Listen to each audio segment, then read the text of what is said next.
presented by Monabik Music। की भेले हो देखे छे बहुत हल्ला भे रहल छे।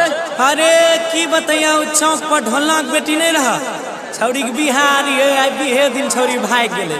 अच्छा ढोलना के बेटी, अच्छा केना केना की भेले कनी बताओ ते। ले सुनिए ले छौरी मारा पर से भागल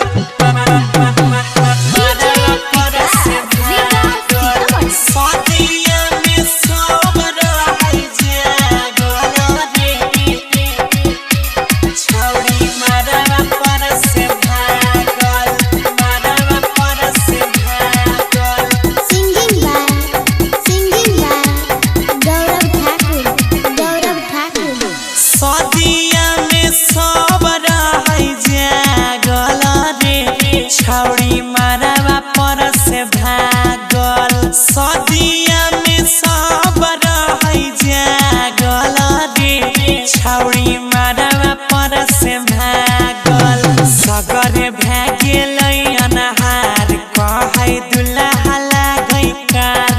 एगो छौड़ा से रहे प्यार मौका देखते भेलै फरार। घुर गेलै बरतिया दुआरा लागल रे।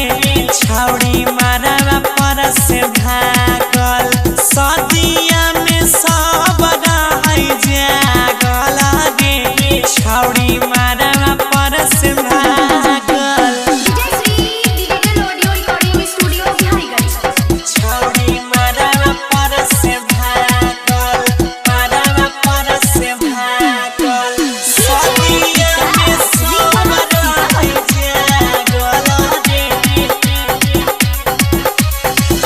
लाख लाख देने रहे दुल्हा के दहेज हो तैयो नहीं करल कई बेटी कहियो परहेज हो।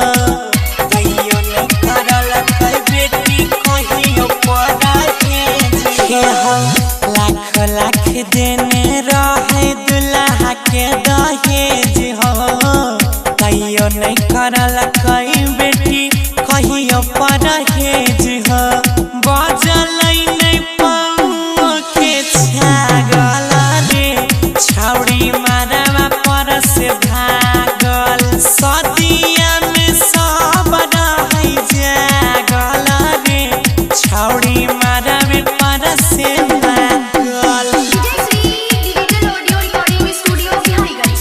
छौरी मारवा पर से भागल मारवा पर से भागल सदिया में सब रही जागल रे।